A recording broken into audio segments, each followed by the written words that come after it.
કોઈ પણ વ્યક્તિ માત્ર જો શિવને જાણવાનો પ્રયત્ન કરે, શિવની 8 મૂર્તિઓ છે. પ્રથમ પૃથ્વી મૂર્તિ, જે સર્વ ભગવાનનું સ્વરૂપ છે, એનું નામ છે સર્વ. બીજા નંબરમાં સતયુગથી લઈને કલયુગ સુધી એક જ માનવ શરીર એવું છે કે જેના લલાટમાં જ્યોતિ છે. માનવ એ ધારે એ વસ્તુ પ્રાપ્ત કરી શકે, એ આત્માને, એ જીવને શિવ બનાવી શકે. માટે જ ઋષિ મુનિઓએ આ પરમ જ્ઞાનને, આ વેદ જે છે ને, એ શાસ્ત્ર એવું કહે, આ વેદ કોઈએ બનાવ્યા નથી, એ સ્વયં નિરાકારમાંથી પ્રગટ થયેલ છે. વેદો શિવમ, શિવો વેદમ. વેદ જે છે ને એ શિવ છે, અને શિવ જે છે એ વેદ છે. કોઈ પણ વ્યક્તિ માત્ર જો શિવને જાણવાનો પ્રયત્ન કરે, શિવની 8 મૂર્તિઓ છે. પ્રથમ પૃથ્વી મૂર્તિ, જે સર્વ ભગવાનનું સ્વરૂપ છે, એનું નામ છે સર્વ. બીજા નંબરમાં જલ મૂર્તિ, એને કહેવામાં આવે છે ભવ. શિવનું સ્વરૂપ એ ભવ. ત્રીજા નંબરની મૂર્તિ, જેને તેજ મૂર્તિ કહેવામાં આવે છે, જેનું નામ છે રુદ્ર. ચોથા નંબરની વાયુ મૂર્તિ કહેવામાં આવે છે. શિવનું નામ છે એમાં ઉગ્ર.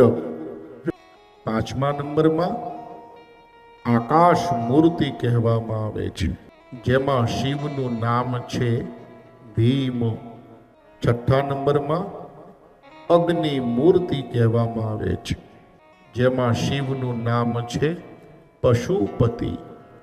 સાતમા નંબરમાં સૂર્ય મૂર્તિ શિવને કહેવામાં આવે છે, જેનું નામ છે ઈશાન.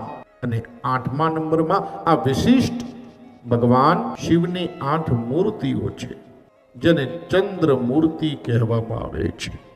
એમાં શિવનું નામ છે મહાદેવ. શિવથી ઈશાન ઉત્પન્ન થયા, ઈશાનથી તત્પુરુષ ઉત્પન્ન થયા, તત્પુરુષથી અઘોર ઉત્પન્ન થયા, અઘોરથી વામદેવ ઉત્પન્ન થયા, અને વામદેવથી સત્યોજાત ઉત્પન્ન થયા. આ આદિ અક્ષર પ્રણવથી જ મૂળભૂત 5 સ્વર અને 33 વ્યંજન ઉત્પન્ન થયા. 38 અક્ષરોની ઉત્પત્તિ થઈ. આ ઉત્પત્તિ ક્રમમાં ઈશાનથી શાંતતિત્યા કલા ઉત્પન્ન થઈ.